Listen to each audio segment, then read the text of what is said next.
Thank you for joining us. This is Will with Perpetual Assets. Very excited to have our main man back on the line, Dr. Jim Willie. He is the editor of the Hat Trick Letter, which is found on the website goldenjackass.com. Jim, welcome. How are you, my friend? Oh, I'm doing very strange. Good to see you, good to hear you, and good to be on. We're in now some very dangerous times, and it's getting to the point now where even the semi-brain dead in the U.S. population are starting to realize, oh my gosh, this is getting very weird. That's a great point, and I'll segue on that if I can. Today is, pardon me, Friday, November the 10th. Jim and I spoke on Monday of this week, just 5 days ago, just chit-chatted over the line about some of these topics, about specifically the Saudi arrests. And boy, we've been really itching to get this interview on the air recorded because how fast this thing has been developing even since Monday. Love how you said that the brain dead, thinkless zombies are starting to question and wake up. And shit, I might as well just bring it right out of the. Pardon me, put the kids away for this show. I think we might have a few bad words that slip. The Vegas event. Our friend Sean over at SGT Report has covered this really well in a couple videos he's put together this week. I'll link them in our broadcast. He's gone into pretty good detail about these Saudi arrests. One of them he called the Purge, or something about the Purge. And boy, if it doesn't feel like this is the draining of the swamp or some relevant, piece of it regarding people waking up. If we compare this Vegas event, this Vegas shooting, to let's say Sandy Hook, however many years ago that was. If you were awake when Sandy Hook happened, or even just questioned enough when it happened, or soon after it happened, you were like the deepest, darkest conspiracy people alive. In fact, I lost a friend, an old friend I used to work with because we got into such a massive just battle about Sandy Hook on Facebook of all places. Her vehemently in support of it actually occurring and me saying that it was a complete hoax. Well, now this Vegas thing has happened, and literally days after the event, you've got large sections of not only the alt media, but even social media questioning this thing. It's so far-fetched. We're talking about a casino that has, thousands? Tens of thousands? I don't know how many cameras they have, but there's no footage. And then enter the Saudi stuff, and Sean covered how the Saudis, one of the prince, whatever, they own the top 5 floors, or they own 5 floors in the Mandalay Bay. I think it was the top 5. Or their company does or something. So it's all piecing together here. Obviously, Saudi's been intimately tied to terror activity all over the world in the last, couple decades. Boy, it would be, we were talking just before the call, and wouldn't the 9/11 stain, I'm going to call it a stain on humanity because that's what it is. It's still a massive lie. And wouldn't boy, letting the cat out of the bag on that. I mean, they just arrested his brother, right? They arrested Osama bin Laden's brother. Shit's getting real, Jim. Yeah. Shit. You cracked me up a couple weeks ago when you said shit is getting real. This is the climax of the petrodollar dying. The sunset, the collapse, the breakdown, the dismantling. Call it what you wish. This is the end of the petrodollar as we know it. Let me just make very brief comments about Sandy Hook. I was suspicious very quickly when I heard that almost immediately the Connecticut legislature passed a law saying that no information about the event could be made public or put into the press. What? Excuse me? I mean, give me a break. That's just what shade of ludicrous is that? Okay, next. Clients, 2 or 3 clients in Connecticut said, Jim, you need to know this, that the school had been closed for close to 2 years. Mm-hmm. Okay, well, does anybody care about what people are saying who have Sandy Hook down the road? The answer is, on the national level, no. Mm. They're not interested in that. Okay, so that's all I'm going to say about Sandy Hook, a contrived event, one of several. For me, if I can interject quickly, for me it was the Robbie Parker. I mean, this was the nail in the coffin for me. Google it, Robbie, R-O-B-B-I-E, Parker. He was one of the parents, supposed parents, of a slain little girl. And there's a video that exists of someone recording. This was a public broadcast, addressing the nation, if you will, after this event. And this guy, Robbie Parker, the supposed father of one of these kids, was going to speak. And he didn't know that the news video camera was already recording before he had approached the podium and approached the microphone. So the video camera's rolling, and he is, before he's approached the podium, he's laughing, he's giggling, he's like, it's unbelievable. And then all of a sudden, they do, you see a sort of seconds, countdown, whatever. He does this little, what an actor might do, getting into basically taking himself to a place where he can start crying. Yeah, putting himself into character. Putting himself into character, and then it starts rolling, and he's crying. He's like, I'm one of the fathers of. I mean, that was unreal. Sorry. Well, that's not the only suspicious person in that. There's a woman who was a mother at Sandy Hook, but she was also the lawyer of the fire red-haired guy in Aurora, Colorado, and she was also a witness at Orlando, where they got caught moving bodies in, not moving bodies out. Anyway, I just read something recently about Vegas, that there are no bullet holes in the windows or the tents. And there are numerous reports of people going to the hospital to visit their friend, only to find out that they were really never shot and had fake blood on their body. And you just go on and on and on. All right, enough of all that. What possibly happened? I don't know, but there are now scattered reports that Mohammed bin Salman, the Crown Prince, was in the Mandalay Bay Hotel and in the suites, apparently, owned by Prince Al-Walid. And they're not buddies. Mm-hmm. So there might have been an assassination attempt. We need time to see this get sorted out. I don't know. But in the following days, Prince Al-Walid had his wealth confiscated and was arrested.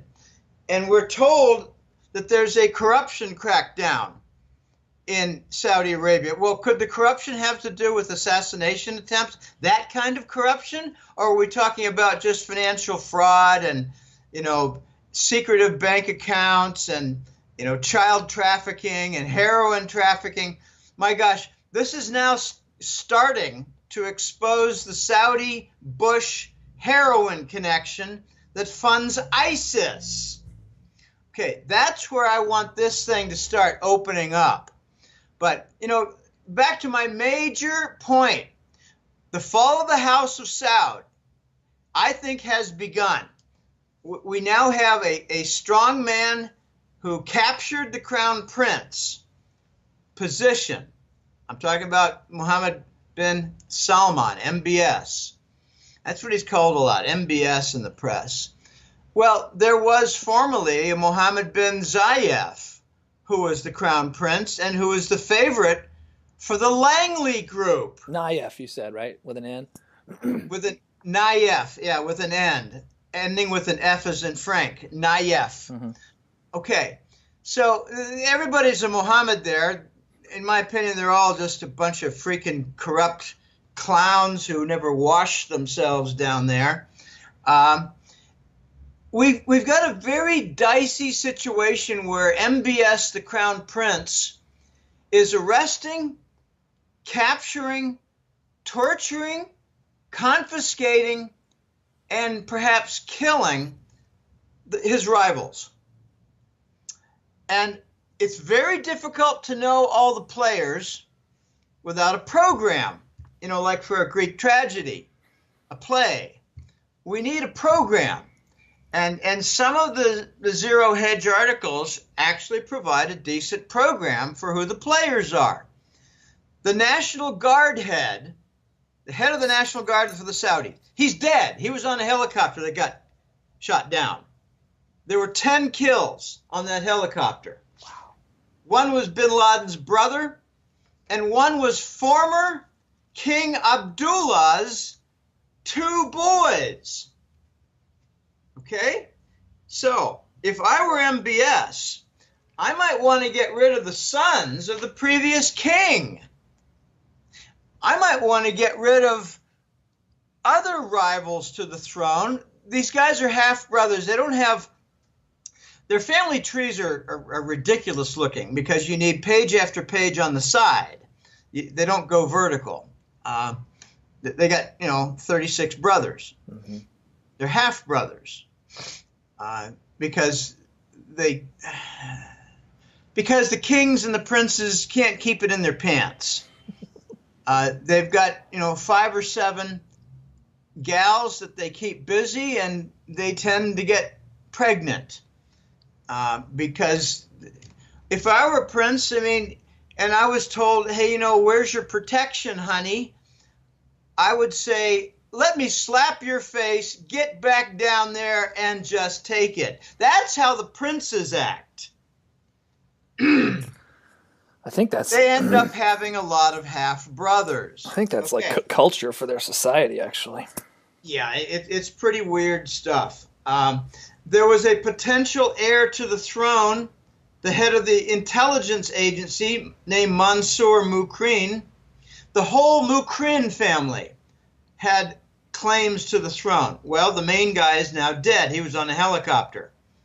I'm wondering if Langley took out a helicopter because they just saw way too many juicy targets there. If eliminated, would firm up Mohammed bin Salman's position as crown prince. I got to mention something about Daddy. I remember about 8 years ago, it was one king before Abdullah, and honestly, I'm struggling to remember his name. It might have been Fahd. Might have been one of the Fahds. But anyway, the main patriarch died, and Abdullah became king. I think Fahd died, and the next brother, that's how they work it. The next brother took the crown, and it was Abdullah. And there was a lot of worry in the United States that Abdullah is really not pro-United States. Just way too many negative comments made in public in the last several years, and he makes Washington nervous. But he became king, and at issue was the Prince Sultan Air Base, and they had a rule in Saudi that the Americans could not defile their grounds with military on their soil. But Abdul just held his breath, farted, and said, okay. And he agreed. And Prince Sultan Air Base became very important in attacking Iraq. And the Saudis were very bent out of shape. We were using their soil as an air base, attacking fellow Arabs, fellow Sunni Arabs. Mm. Okay. But then Abdullah died, and the old line is, you're left with the runts of the litter among the brothers. Mm. And it was Salman. So Salman's king, but it quickly became determined that he was senile. And the voice has been saying many times, don't really believe that Salman went to the Kremlin to sign anything, because he usually doesn't know where he is. He usually doesn't know who he's talking to, and he surely cannot hold a pen to sign anything. So they got a double as King Salman going around to various heads of states to sign agreements, like in Russia, like in the Gulf Arab monarchy nations, and like in China. Do these heads of states know this? I think they absolutely do, and without a doubt are told exactly what they're going to do before they even arrive. Wow. They're going to sign this. They're going to have a meeting with these three parties. They're going to have a meeting with these other corporate and banker or pipeline executives. The following things will be agreed upon, and everything will be orchestrated. It'll be all cuckoo. Okay, so now we're hearing that King Salman is in a position very soon to abdicate the throne to his son, who wrestled it from his other brother. Oh my gosh. I'm wondering whether he's going to do something to the Zayef clan, who used to be the Crown Prince clan and no longer are. Are they going to have their wealth confiscated?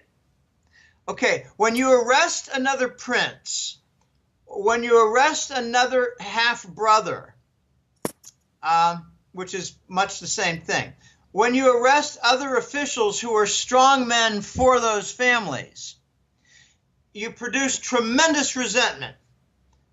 You create incentive for vengeance. Revolution.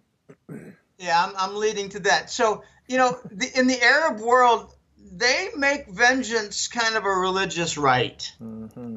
I mean R-I-T-E, not with a G-H. It's not a privilege and something that you're entitled to. It's something you do as a celebration of your religion. Mm-hmm. A rite, R-I-T-E. All right, I think we got now MBS just seeding all kinds of seeds, sowing a lot of seeds. And they're going to come back. He's buying time. One of the common themes that I'm hearing in various reports and analyses and articles is MBS has bought some time. It looks like he's confiscated $500 to $800 billion from these rivals and half-brothers and other officials. And that will take care of some of the war costs in Yemen. That'll take care of some of the government costs. And that will prevent the Chinese from being all that critically necessary for funding agents. But in doing so, he's really only bought 2 or 3 or 4 months before something grows and happens as part of vengeance. I think what MBS has done is guaranteed his own assassination. That's what I think, Will. Do you think that makes sense? Yeah, absolutely. I'm curious, how does the U.S. play into this, right? So MBS is just one of Langley's stooges? This is where it gets complicated and a little bit difficult both to comprehend and explain, but I'll try, and I will admit that I'm still working on comprehending all this. Mm-hmm. Bear in mind that the Bush-Clinton narcotics group is involved in Saudi Arabia. And the profits from the Saudi narco business are directed toward ISIS funding.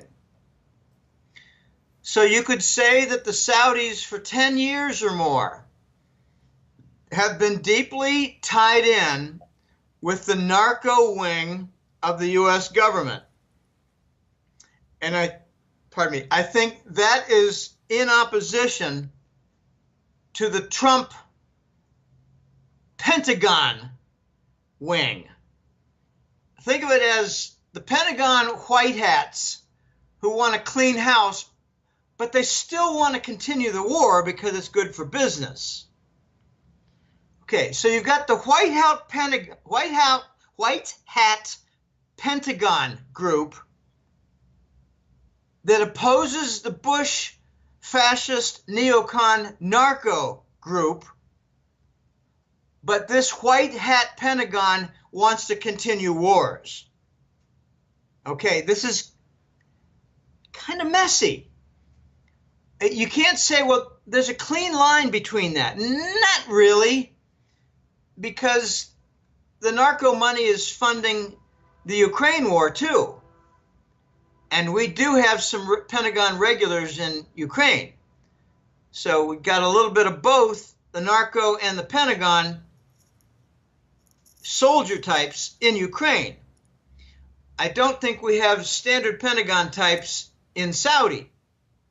We've only got the narco element of the U.S. military, Langley side. And I got to harken back to something Cato told me 3 years ago. I remember it was 3 years ago because I remember the office that I was sitting in when I talked about it a lot with friends. Cato said to me, Jim, in the next year, this was 2014, he said it, in the next year, you're going to see it revealed that there are two elements of the U.S. military. One is Pentagon funded by the government, you know, taxpayer, if you will, but it's really just more like deficit finance, not taxpayer. Taxpayer doesn't finance much of anything.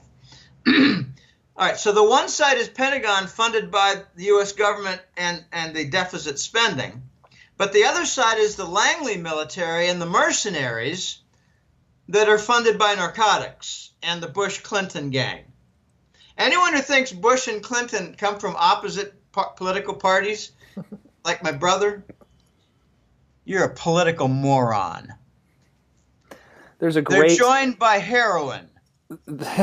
There's a G. Edward Griffin did a video or whatever called The Collectivist Conspiracy.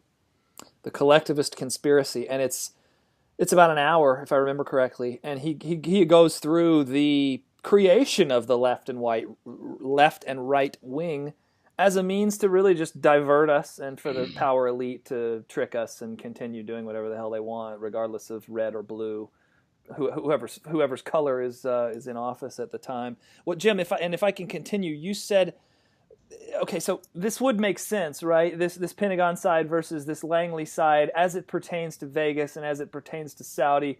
Do you remember, or did you, right after Vegas, I mean, I think it was a day or two, Trump had a meeting with his military brass top advisors and their wives. It was a dinner, I think, a ball or dinner or something. But I don't think it was planned. I think this was maybe it was already planned. Anyway, at this ball or dinner, he says to all of these top military advisors, this is the calm before the storm. And that was literally, days before, right after Vegas, and right before all this stuff has started occurring. Yeah, well, I'm sure that, just regard Trump as a creature whose strings are connected to both the Pentagon and Wall Street. Mm-hmm. That's how I look at it. But not Langley, yeah. Not Langley, no. You don't see him as this good guy, this Ron Paul, if you will, who's going to come in and stop the wars and stop the spending and all this. But well, maybe... he campaigned on stopping the wars, but the first act and deed he did was to hire Goldman Sachs folks to run the finance and announce a Pentagon budget increase.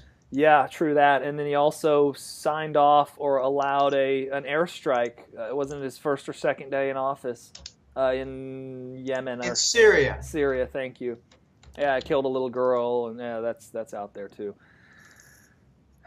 Well, I'm disappointed that that Trump has both the dirty finance Wall Street at one controlling arm and the endless war advocates.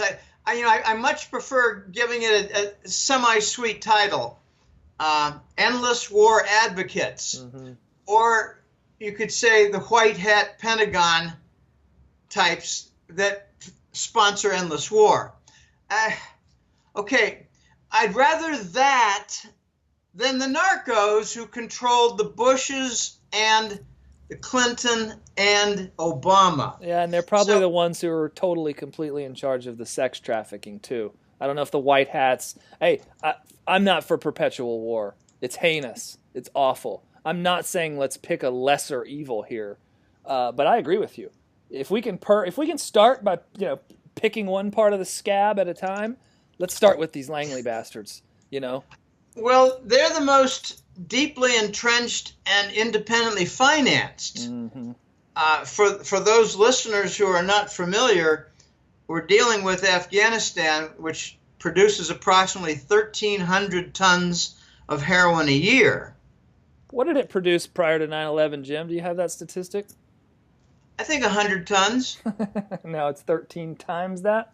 13 times that, but we're trying to get more congressional funding because it's going in the wrong direction. How do you like that logic? Unfriggin' believable. When it got up to 500 tons a year, we increased the budget. I mean, it makes me sick. It actually really... The budget is for creating factories, chemical factories, and process. buying fleets of trucks. Yeah, okay. Anyway, we're dealing with at least $800 billion of annual revenue coming out of Afghanistan for heroin. And how does it affect Joe Sixpack on the street? Well, his daughter might have an addiction to OxyContin or an opioid painkiller, and she might be dead. The statistics are off. They're horrid. And now it's getting close to home with a lot of us. I mean, my wife's cousin, 22-year-old kid, he's gone. Heroin, Oh, and it was it was some synthetic crap that he didn't, whatever. It's these statistics did not exist 15 years ago in the scope that they do today, and it's because of these bastards. We went over there to democratize the friggin' country too, didn't we? Sorry, Jim, your niece. Well, I've got a niece who had an overdose of methadone, which you might say is, just a half step away from a heroin overdose, and she's a mess. I mean, she's been a mess all her life, but that's a different story related to my brother's divorce. Anyway, I don't want to get into family matters like that, but just take into account the state of Ohio. Okay, Ohio in 2016 had an amazing 850 million prescriptions for painkiller opioids in 1 year, with a population of 10 million. That's an average per person in Ohio of 85 pills. I said prescriptions. I'm not sure. I think doses. It would be unit doses. Yeah. Units, but still, that's how many per frigging person? 85 per. Yeah. Well, I mean, I had a back injury this summer and went through all of that and pretty gnarly surgery, and the institutions. I mean, I don't fault these. I'm kind of a hippie healer most of the time, but I had an injury that was so bad that I had to go into surgery, right? And they saved my life. They saved my ass. They saved me. So I love them for that. Well, when Western medicine saves your life or someone you love, it's or something close enough to your life. It's you don't mind all the liver damage as long as it saved your life for a temporary fix. I understand. No, but man, they to say that they push that stuff on you is an understatement. Even when you're post-op, when you're not in pain anymore, or at least not severe, you're already thinking about weaning or withdrawing, and they're still pushing the shit on you, like in bottles of 100. I'm serious. I'm dead serious. Oh, I know. There's actually a movement in some states now to limit the prescriptions. Yeah. Of opioid painkillers. Dude, they gave them away so rapidly. I mean, I still have hundreds and hundreds of the damn thing. My wife got rid of them or took. I I was so physically dependent on them, not addicted, not where I wanted to get high or I wanted more, right? But I was on so much of it for an extended period of time because of the level of pain that I was in. Dude, getting off of these damn things, oh my God, it was weeks of hell. I mean, weeks, like of absolute hell. You're basically kicking a heroin addiction, yeah, because this is the heroin root within the chemical formula. Yes. Anyway, hey, I'm sorry to cut this, but let's try to get back to the Saudis. Please. Yeah, please. We've got Trump advocating the Aramco listing in New York. This is just crazy and illogical because it was several months ago the Congress passed a law that said due to the Saudi responsibility for 9/11, it's open season to seize and have lawsuits and awards against the Saudi assets frozen in the U.S. banking system. And Trump comes out and suggests or advocates that the Aramco stock listing be issued in New York. Right, and London. And I'm wondering if they might actually pull it off in return for some favors done, like killing the 10 on the helicopter. Oh, wow. Yeah, I don't know, Will, but these are tough questions. Yeah, this seemingly is a lot deeper, than just good guy Trump fixing everything. The voice said to me 3 months ago that Aramco IPO deal will never happen. And I was thinking, well, not just because of the stench of the lawsuits and the phony blame given to the Saudis when they had very little, if anything, to do. There's such weird irony here. Prince Bandar, a Saudi prince, was hired to produce the 10 young airline pilots to serve as patsies for the 9/11 official story. And for conducting this charade of phony blame for the patsies, that's qualifying as Saudi culpability in 9/11. Are you kidding me? How about Bush's older brother who had the electrical contract for placing the explosives at 3 a.m. every single night for several months in the World Trade Center buildings? Yeah, good point. As well as dancing Israelis, as well as lots of other Israeli ties. Yeah. But I know you don't like to talk about that little place. No, I don't care about that. But so anyway, the other big issue regarding the Aramco sale of stock, investment stakes, is it's not worth $2 trillion. It is if you're looking maybe 40 years ago before they pumped oil. But, last I checked, call me silly, call me old-fashioned. Last I checked, if you're the world's leading oil producer for 40 consecutive years, you have a good deal of depletion. And they claimed that they had new discoveries. Well, they did, but they're small. So I'm thinking they got maybe 20 to 30% of what they claim for oil reserves, and Aramco is worth 20 to 30% of what they claim in dollar amount. And I'm not alone in thinking that, because there are a lot of Wall Street and London-based energy analysts who do a comparative valuation analysis, comparing with Exxon, comparing with Royal Dutch Shell, comparing with Rosneft of Russia, comparing with many others, and they come up with a conclusion based on ratios and all kinds of different business lines that Aramco is worth about $300 billion, not $2,000 billion. Maybe $400 billion, not 2,000. Okay, so if you look at the delayed and the delaying in listing and IPO offerings and setups and contractual obligations with the brokerage firms, and all the bickering going on, like between London and Hong Kong, you conclude quickly, maybe they're arguing over the true valuation. And I don't know the answer to that. I think they're arguing over the frozen Saudi assets in the United States financial system, open season for lawsuits, with scapegoating the Saudis, and I think they're arguing over the valuation. This is ugly. This is ugly, and it's not going to be resolved quickly.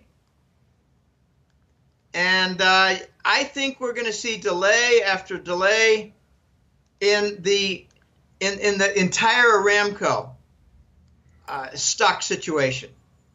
Well, $2 trillion to $300 billion is quite a haircut. Yes, it's fivefold lower, fourfold lower, and those are the numbers that they're saying. This is 5 times overpriced. Mm-hmm. This is 4 times overpriced. So rather than having an embarrassment of listing and income no investors, they do a delay. Okay, this is getting very weird. It looks to me like we have the United States giving advice to Prince Mohammed, the Crown Prince Mohammed bin Salman, MBS, on how to steal a lot of money to pay for his bills to remove from the equation the Chinese. Okay? Mm-hmm. And you think... And it's going to cause the seeds of a civil war. And you think the Chinese, at least their currency, plays in a more deeply connected fashion here? Yes. Yes, I think it's very complicated. Very complicated, and the United States is fully willing to help MBS plant the seeds of civil war if he buys a little time. Just think in terms of the Rubin Doctrine. The Rubin Doctrine says, destroy tomorrow to preserve today. Mm-hmm. So they're going to remove China from the financing equation, from the Aramco investment equation, steal $800 billion of rival accounts inside Saudi Arabia, and buy some time because he can finance the Yemen war and finance some deficits. Very complicated indeed. It's how do you think the RMB plays in? You said this will facilitate some type of RMB swap? I said what? How does the RMB swap play into the Saudi situation? What do you mean by the RMB swap? You mean the contract oil for gold and yuan? RMB gold, yeah. Yeah, RMB gold. Well, we're just getting a blueprint of what that is to look like without the actual rollout and execution yet. I see. So this is not, in other words, it's still in the port awaiting the launch.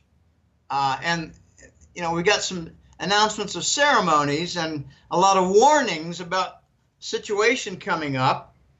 And it's just replete with danger. I don't know how this is going to shape up. I think what we're going to see is relative calm and the American press saying MBS has quieted the storm. And in 2 months, we're going to see assassination attempts. Mm-hmm. In 2 months, we're going to see the Wahhabis. Okay, remember one of the dead guys on the helicopter was bin Laden. That's another way of saying a Wahhabi fundamentalist Muslim.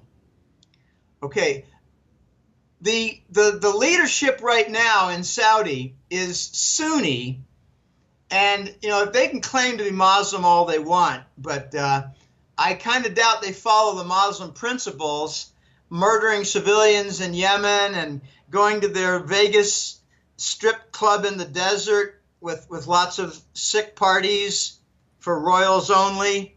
And when they do the appropriations, I'm referring to the royals, appropriations where they just walk up to a successful business in Riyadh and say, we want to buy you for 10% of your value, and if you don't comply, we're going to throw your ass in prison. I don't think that's following the Quran either. So these princes are hardly practicing Muslims. They're more like criminals operating with U.S. military protection, buying a bunch of treasury bonds with the promise of buying a bunch of American-made weapons. So you're telling me they didn't earn their money the honest way? No, they stole their national treasure, and they're buying up London properties and foreign bank equity, and they're making their escape plans. Mm-hmm. That's what I think is going on right now. I just read an article yesterday that there is a large group of the out-of-power royals. Just think of the half-brothers who never ended up getting a piece of the big pie. They got their medium pieces of the pie. They didn't get the power. They didn't get the positions. They didn't have the stealing rights. And they're just scattering right now. They're taking their money and scattering because I think they sense a palace coup and civil war in Riyadh. Mm-hmm. So I come to this one point, Will, that's very important, and that is the Saudis have no friends in the Arab world. They have a partner in the Yemen war in United Arab Emirates. They have a partner that covers their bills in executing the war in Yemen, and who have designs on stealing the Yemen untapped oil and gas reserves on the same Arabian Peninsula, but not in Saudi Arabia. It's in Yemen, a very primitive country with almost zero exploration and production history of their energy deposits. The UAE has been involved in hiring Australian military officers as mercenaries to run the Yemen war by hiring grunt soldiers from Sudan. I call it cannon fodder. And the Saudi role is hardly soldiers either. It's Air Force. That's why one of their favorite activities is bombing market centers, schools, community buildings, residential areas, hospitals, and trying out some of their new nifty American-made weapons like phosphorus bombs that burn people alive. Okay, so the Saudis run the airstrikes. The UAE runs the ground operations through mercenaries. And the Saudis and UAE run take care of all the bills. And many of the bills are handled with narcotics money through the Bush family. I just cannot conceive how this is going to end well. Yeah. It's such a mess. Then you got the Saudis bickering with Qatar and fighting over Muslim Brotherhood and shades of Muslim. Yeah, no, Muslim teachings and all kinds of interference culturally, interference with religious teachings, interference with how the Saudis want Egypt to turn out, interference in Lebanon. Yeah, here's one right here, Jim. I'm scanning Zero Hedge. Here's an article. Hezbollah leader says Saudi Arabia has declared war on Lebanon and Hezbollah in a televised address against what he called miscalculations, and said Saudis are angry because their dreams did not come true in Syria, Lebanon. It didn't come true. They could not get their way, and this is so ugly and difficult to understand, but the Syrians are a different type of Arab tribe and a different type of Muslim follower.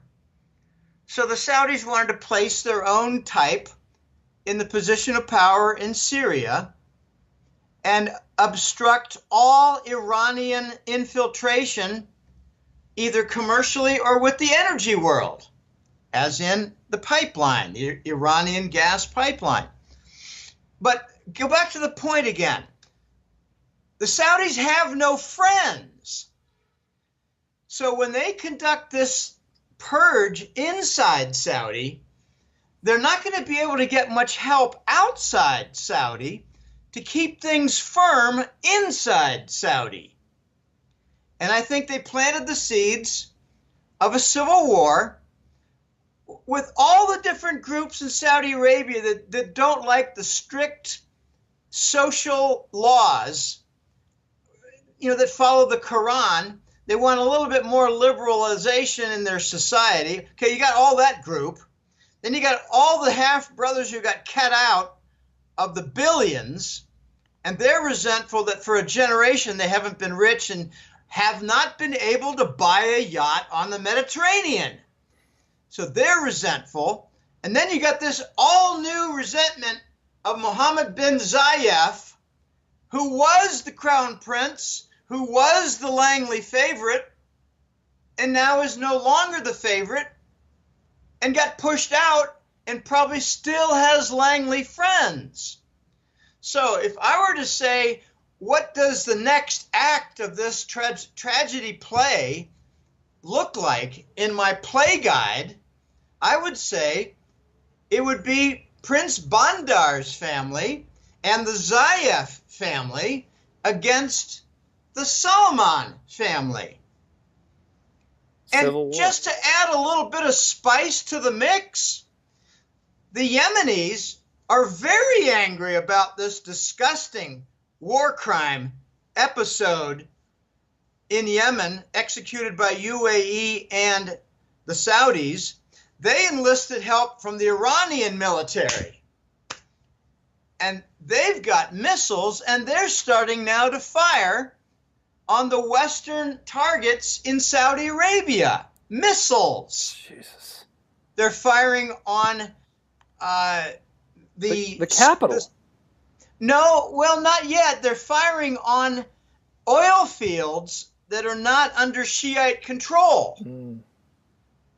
Because the Shiites in Yemen are against the Sunnis of Saudi and UAE.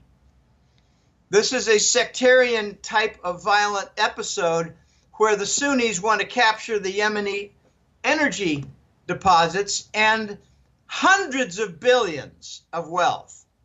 Because why? The Saudi oil reserves are depleted and Aramco is grotesquely overvalued. The entire idea of floating an Aramco stock deal, to me, is confirmation that they're out of oil. Mm-hmm. Wow. Yeah, here's something just out this morning, Zero Hedge, about setting the stage for war. U.S. Air Force says missile targeting Saudi capital was Iranian. Oh, yikes. No, it's heating up. It's heating up over there incredibly. Jim, you called for Saudi 2 years ago for unrest. Yeah. For the fall of the House of Saud 2 years ago, I said it's going to be a consequence of the petrodollar. Everything's going to fall apart, and add to that the decline in the oil revenue. And here we go. Here we are. Yeah. Okay, now you're next going to have pressure. The Chinese are backing down a little bit, so I hear. The Chinese want to buy Saudi oil in RMB currency terms. Mm-hmm.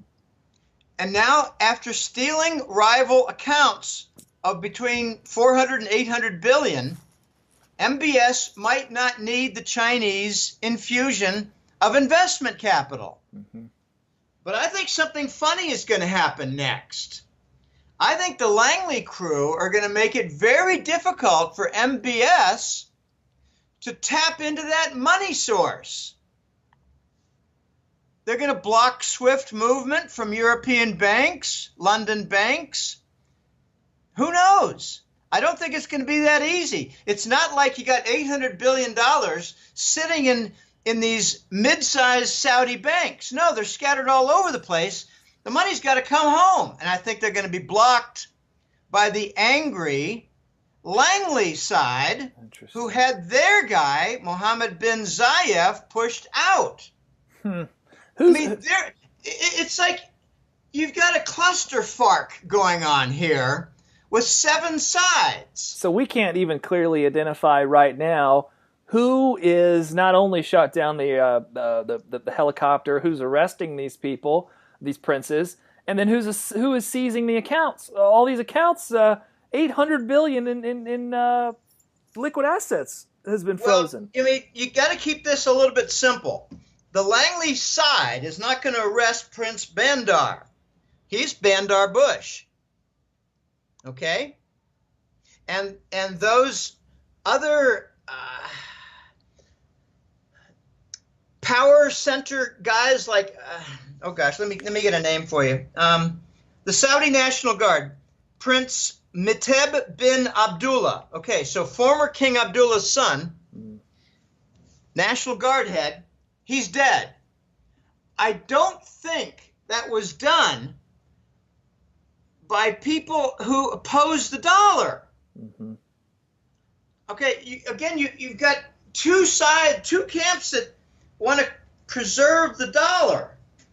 It's the Pentagon white hats, who are willing to tolerate endless war, who just might want to cut out some of the narco element regarding terrorism and ISIS. What you've got here, what I'm leading to here, is not just a civil war in Saudi Arabia. What I'm leading to is a complete schism, a breakdown, and battle between the Pentagon and Langley. Wow, fascinating. A complete shit show. You know, Will, this shit's getting real.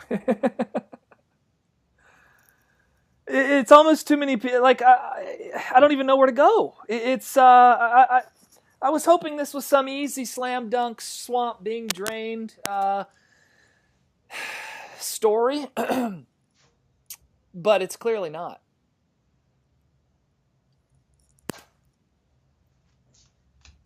I don't think there's anything simple here. I think anything that you come up with and put on the table and say, well, here's something that's kind of simple and straightforward. No, I think it's got some hairy underbelly that hasn't been identified fully. Well, just of these international underpinnings that you speak of, all this crazy stuff that's going on globally, you know, the heroin processing, the friggin' U.S. issuing, you know, money to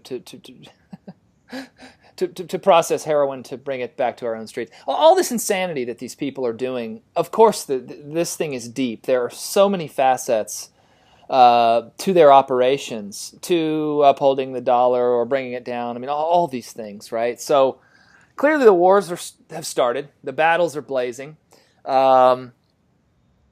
I'm just wondering what the hell's going to happen next. What's next, I think, is some relative calm as the perpetrators think that they've succeeded. But they planted seeds. And like any seed, it needs a little time to germinate. And I think sometime around Christmas or a little afterwards, we're going to see some violent situations emerge in Saudi Arabia. But in the meantime, we might see some missiles coming from Yemen that hit not just Western oil installations, but hit some urban centers. Mm-hmm. That's going to, I think, just lift it to a new level. What I'm saying is that the Yemeni side is going to bring the war to Abu Dhabi and Riyadh. Mm-hmm. And I hear that, you know, Dubai is at risk too, but the princes live in UAE. The princes live primarily in Abu Dhabi. Think of Abu Dhabi as their Washington and Dubai is their New York. And that's not a perfect parallel, but it makes some sense. The residence of the leaders and the power center of UAE is Abu Dhabi. The location for commerce, banking, gold market, banking functions linking to London, etc., that's Dubai. Mm-hmm. And Dubai is not responsible for the Yemen war. The princes in Abu Dhabi are. So I think Abu Dhabi and Riyadh are going to be the targets. And I don't know how accurate the missiles can be from several hundred miles, but we're going to get some calm for a month or two. We need to see the fallout for having arrested Prince Bandar, because Bandar has friends in the Bush crime family. And they might pull some strings to release his frozen accounts. They might pull some strings to release him from house arrest or prison or wherever he is. They tend to be under house arrest because you don't shove them in with the general population of murderers and thieves in prison. And pot smokers. Yeah, well, they need a special diet and they need air conditioning, and you know how it is. Yeah, right.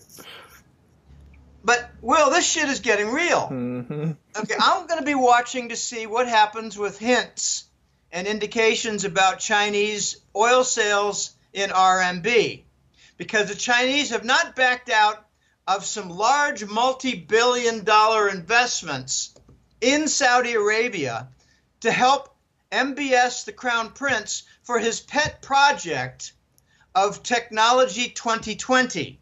In other words, diversify the Saudi economy with multiple billions in investment beyond petrochemical. You know, like communications and pharmaceutical and satellites and medical, whatever, mm-hmm. Okay? Yeah. And I think that is going to go exactly nowhere. But he might try to finance it with the stolen money from his rivals. Mm-hmm. And I don't think he's going to get very far stealing that money.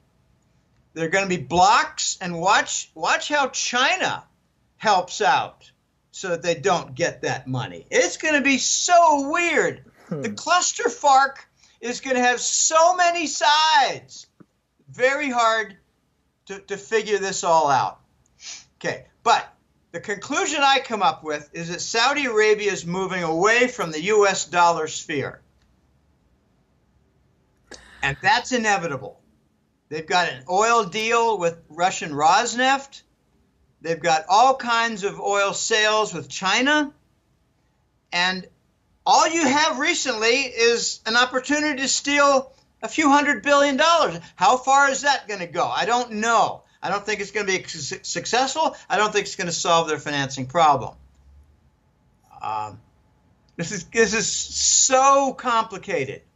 And a lot of other people are focusing on Lebanon, where a Saudi puppet just resigned, I think, to get out of the way. And I don't know. I don't even want to discuss Lebanon except to say that's a whole other side that I didn't even touch. Mm-hmm. That's complicated and very gnarly and dangerous. I enjoy the fact that the Saudis have no friends. They don't earn any. They don't deserve any. They've been lousy Arab partners and friends. They've thrown their weight around. They've financed ISIS terrorism. They're involved in narcotics. And they're involved in numerous things that bother the hell out of all their Gulf Arab neighbors. Well, and the Russians and the Chinese have got to be hip to this too. They certainly. This isn't a positive, right? Yeah. Even though they're still conducting certain facets of business and trade. Well, I'm going to have to wrap this up. I've got something else I got to go to. I'm sorry. No, man. Thank you for the time, and as always, it's been just a head spinner. Jim, tell us a little bit about I know that you work tirelessly on your monthly reports. Tell us a little bit about your work and where it can be found before we let you go. Okay. It's been 13 and a half years now.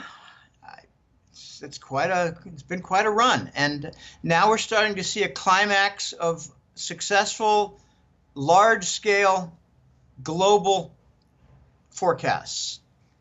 Like the arrival of the gold trade note, I think it's going to come out of the Chinese gold for oil futures contract out of Shanghai.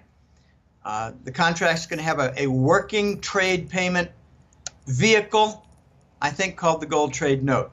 I think it's just a matter of time before it takes shape. It's been one of my very big forecasts for the last 4 or 5 years. And recently, another major forecast looks like it's coming into being, and that is the beginning of the fall of the House of Saud and the civil war that tears the nation apart, victim of the fall of the petrodollar. So the website is www.goldenjackass.com. On it, you can find interviews and public articles.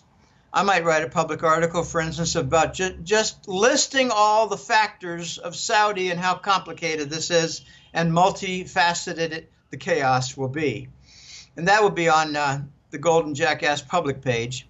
But the two major reports are the Global Money Report about high-level things and the Golden